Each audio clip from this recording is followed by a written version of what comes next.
तो हेलो दोस्तों, स्वागत है आपका एक बार फिर से सर्व ब्लॉग्स में। और आज की जो ये वीडियो होने जा रही है वो डीएलएड स्टूडेंट्स के लिए होने जा रही है जो अभी एडमिशन लेने वाले हैं। तो उनकी जो डिस्ट्रिक्ट अलॉटमेंट लिस्ट आ चुकी है और उसमें जो है आपको 2 तारीख से लेके 9 तारीख यानी कि फरवरी 2026 की 2 तारीख से फरवरी 2026 9 तारीख तक के लिए एडमिशन की डेट दी गई है। तो सबसे पहली बात यह है कि आप जब इस डेट पे एडमिशन कराने डिस्ट्रिक्ट में जाएंगे, चाहे वो पिथौरागढ़ में हो, चाहे वो चमोली में हो, चाहे वो टिहरी में हो, चाहे वो देहरादून में हो, हरिद्वार हो, पौड़ी हो, तो आप जिस भी संस्थान में यानी कि जिस भी डाइट में जाएंगे तो उस डाइट में एडमिशन के दौरान आपको कुछ ना कुछ जो है डॉक्यूमेंट्स ले जाने होंगे साथ में। तो मैं आपको ये बता देता हूँ कि आज की जो ये वीडियो है वो आपके लिए इसी से रिलेटेड है कि कौन कौन से डॉक्यूमेंट्स आपको ले जाने चाहिए और क्या क्या डॉक्यूमेंट्स जो हैं कहाँ कहाँ से बनाने पड़ेंगे आपको, और किस तरीके से आपका एडमिशन प्रोसीजर जो है वो होगा। तो चलो शुरू करते हैं आज की वीडियो और मैं आपको बताता हूँ शुरुआत से ही। तो सबसे पहली बात है, जब आपके जो डॉक्यूमेंट जो इसमें चाहिए एडमिशन के दौरान, तो आपके जो डॉक्यूमेंट हैं, एक तो आपने जो काउंसलिंग के दौरान जो आपने 10th 12th और अपनी जितनी तमाम डिग्री की मार्कशीट्स लगाई हैं और डिग्री लगाई है, तो ये तो आपको लानी है। साथ में आपको क्या लाना है मैं आपको ये बताता हूँ। इनकी एक तो फ़ोटोकॉपीज़ लानी है आपको, और उसके साथ ही आपको जो है करेक्टर सर्टिफिकेट्स लाने होते हैं। तो करेक्टर सर्टिफिकेट्स में 3 करेक्टर सर्टिफिकेट होते हैं, और करेक्टर सर्टिफिकेट में आपने देखा होगा उसमें लिखा है कि राजपत्रित अधिकारी। तो राजपत्रित अधिकारी का मतलब होता है गजेटियर ऑफिसर। तो आप किसी भी गजेटियर ऑफिसर से जो है 2 अपने सीसी ला सकते हैं करेक्टर सर्टिफिकेट। तो आप कॉलेज के प्रोफेसर जो हमारे होते हैं वो भी गजेटियर ऑफिसर होते हैं। तो आप किन्हीं भी 2 कॉलेज के 2 प्रोफेसर होंगे जो, तो उनसे आप अपने लिए सीसी ला सकते हैं।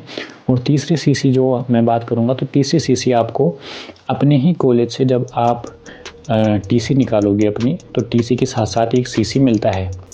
तो एक सीसी वो हो जाएगा और 2 सीसी आप किसी भी कॉलेज प्रोफेसर से साइन करवा के ला सकते हैं। और साथ में ही इसके साथ आपको लाना होता है मेडिकल। तो मेडिकल में भी उन्होंने लिखा है कि मुख्य चिकित्सा अधिकारी के जो है साइन होनी चाहिए। तो आप मेडिकल बना लें सरकारी हॉस्पिटल से जाके, और सीएमएस से जो हमारे चीफ मेडिकल ऑफिसर जो होते हैं तो उनसे क्या करें, साइन करवा लें। और इसी के साथ आपको जो है सबसे मेन इम्पोर्टेंट चीज़ है आपकी जो फ़ीस है। तो 35,000 जो फ़ीस है, आप इसको किसी भी बैंक में ट्रांजैक्ट नहीं करते हैं। तो आपको इसके लिए अपने बैंक से, आपका जो भी बैंक हो उससे एक डिमांड ड्राफ्ट बनवाना पड़ेगा। तो वो 35,000 का डिमांड ड्राफ्ट आखिर बनेगा किसके नाम से, तो वो जो बनेगा वो बनेगा प्राचार्य जिला शिक्षा संस्थान। और इसके पश्चात लगेगा आपकी जो डाइट है, यानी कि आपको जो डिस्ट्रिक्ट मिला है।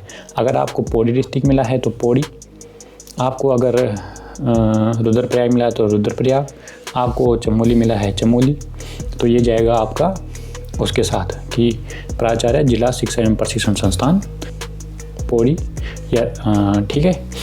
चूँकि मैं अभी डीएलएड सेकेंड सेमेस्टर का जो है स्टूडेंट हूँ, तो आप उस डिमांड ड्राफ्ट के थ्रू आपको मतलब एक श्योरिटी हो जाएगी कि जी यही डिमांड ड्राफ्ट लगेगा, आपको ऐसी कोई प्रॉब्लम नहीं होगी, या आपको आपके माइंड में ऐसा थॉट नहीं आएगा कि ये डिमांड ड्राफ्ट जो इसने बनाया है वो ज़रूरी नहीं है कि वो लगे, क्या पता इसने गलत बनाया हो। तो मैं ऑलरेडी एडमिशन जो है मेरा हो चुका है और मैं सेकेंड सेमेस्टर में हूँ, तो इसलिए इसमें आपको सोचने की कोई ज़रूरत नहीं पड़ेगी, आप उस तरीके से डिमांड ड्राफ्ट अपना बना सकते हैं। साथ ही में जब आप जाते हैं, ये तो हैं जो सर्टिफिकेट आप संस्थानों से प्राप्त करके लाएंगे। आपको अब इनके साथ साथ क्या लाना पड़ता है, देखो एक होती है तहसील। तो तहसील से आपको डॉक्यूमेंट्स बनाने हैं। अब तहसील से आपको क्या क्या डॉक्यूमेंट्स बनाने हैं, तो तहसील में डॉक्यूमेंट्स बनाने के लिए सबसे इम्पोर्टेंट चीज़ है, एक आपको 10 रुपये का स्टाम्प बनवाना है, ठीक है। उस 10 रुपये के स्टाम्प में आपको लिखवाना है कि जो है मैं किसी भी जो है सरकारी संस्थान या किसी भी नौकरी पे जो है कार्यरत नहीं हूँ।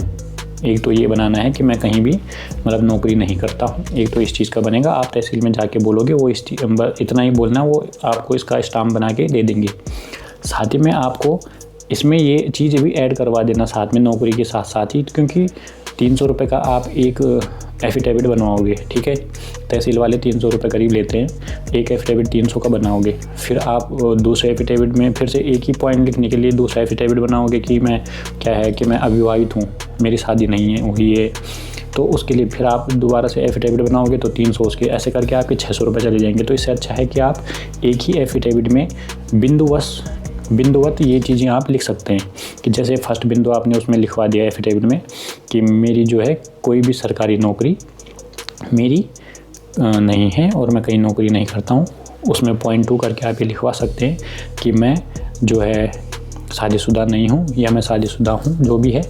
और तीसरा जो है आपको एक 10 रुपये का इसके साथ अलग से स्टाम्प, ये 2 पॉइंट का तो एक स्टाम्प बना लीजिएगा और एक स्टाम्प इस चीज़ का बनवा लीजिएगा अलग से 10 का, कि जो है मेरा कोर्ट में मेरे खिलाफ़ कोई भी मुकदमा जो है नहीं चल रहा है, यानी कि कोर्ट में मेरे खिलाफ़ कोई भी केस नहीं चल रहा है। एक 10 रुपये का स्टाम्प पेपर इसका बनेगा।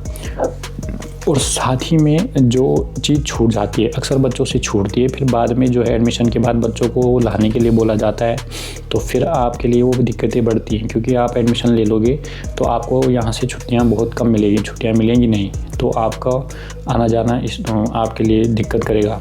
तो इसलिए मैं पहले ही बता देता हूँ कि वो चीज़ है 100 रुपये का एक स्टाम्प पेपर। उस 100 रुपये के स्टाम्प पेपर में जो है उस फॉर्मेट में ये लिखवाना है कि जो है जब मैं डीएलएड में एडमिशन लेने जा रहा हूँ तो मैं किसी भी धरना प्रदर्शन में शामिल नहीं होऊंगा। जो हमारे डीएलएड के जो नियमावली है, जो हमारी पाठ्यचर्या में हमारे लिए जो नियमावली है, मैं उनका पालन करूँगा। जो भी उसमें बिंदु होंगे, तो आप उन डॉक्यूमेंट्स को ज़रूर देखिए और उस तरीके से आप बनवा सकते हैं। तो यहीं पे मैं अपनी जो है वीडियो ख़त्म करता हूँ, क्योंकि ज़्यादा लंबी वीडियो बना के कोई फ़ायदा नहीं है। और साथ ही में देखो, आपको अगर कोई भी सवाल पूछना हो, कुछ भी चीज़ें आपके मन में होती हैं, हिचक होती है, तो कोई भी चीज़ आपको पूछनी हो तो आप जो है मेरे चैनल को सब्सक्राइब कर सकते हैं, बेल आइकन को प्रेस कर सकते हैं। अगर आपको कुछ भी चीज़ पूछनी हो तो आप उसको कमेंट में अपना क्वेश्चन जो है पिन कर सकते हैं, मैं आपका जो है रिप्लाई ज़रूर करूँगा। और साथ ही में इसी चैनल पे मैं आपको जो एडमिशन के बाद की जो प्रोसेस है, ड्रेस कोड से लेके जो चीज़ें लानी पड़ती है कि ड्रेस कहाँ से बनवाएं, और आपको ड्रेस के साथ कौन कौन सी चीज़ें लानी, ड्रेस में क्या क्या चीज़ें हैं, ये सब आपको बताऊंगा। तो जुड़े रहना मेरे चैनल से, आपको इसके लिए आगे के अपडेट्स मैं इसी चैनल पे देता रहूँगा।